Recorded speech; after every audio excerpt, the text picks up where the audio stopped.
లక్ష్మి. ఒక చిన్న చెట్లు ఎంత మిరపకాయలు కాసిందో చూడండి.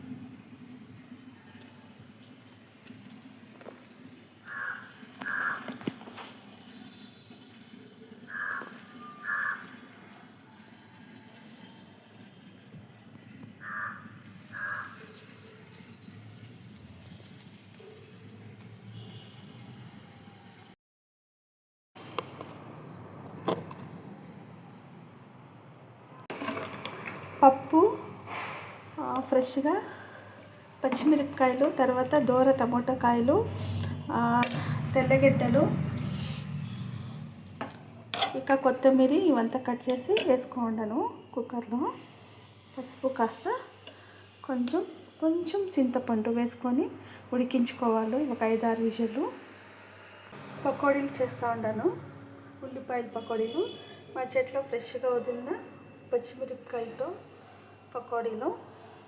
నేను ఇది శనగపిండి, తర్వాత బియ్యం పిండి, 1 టీ స్పూన్ కారం పొడి, ఉప్పు, చూడండి ఇలా కలిపి పెట్టుకోవాలి కొంచెం గట్టిగానే. పచ్చిమిరపకాయలు, ఎర్రగడ్డలు కొంచెం నిలువుగా కోసుకొని అంతా కలిపి పెట్టుకున్నాం. ఒక 5 నిమిషాల తర్వాత నూనెలో వేసుకోవాలి. పకోడీ చేస్తూ ఉంటాను. శనగపిండి, తర్వాత కొంచెం బియ్యం పిండి, అంటే 2 స్పూన్లు బియ్యం పిండి, కారం పొడి, తర్వాత వాము, ఉప్పు అంతా వేసుకొని కలిపి పెట్టేసినాను ఆల్రెడీ.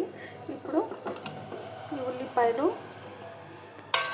తర్వాత మా చెట్లో వదిలిన ఫ్రెష్గా పచ్చిమిరపకాయలు, తెల్లగడ్డలు, కరివేపాకు అంతా వేసుకొని కలుపుకోవాలి.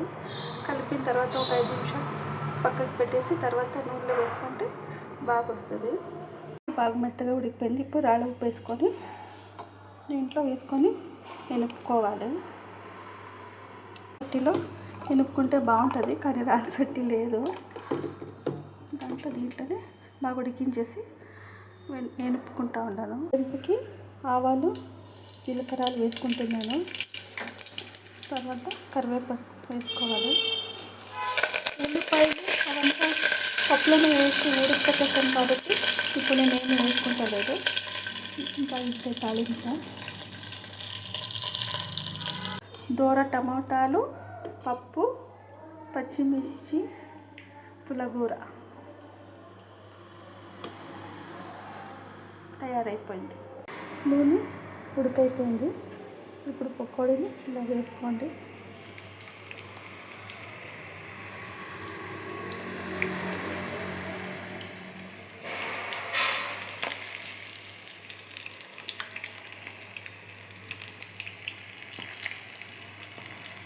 కాసేపు ఇలాగే కాలనివ్వాలి. ఇప్పుడు ఇలా తిప్పించుకోవాలి. బాగా ఎరుపు రంగు వచ్చేంతకు కాల్చుకోవాలి.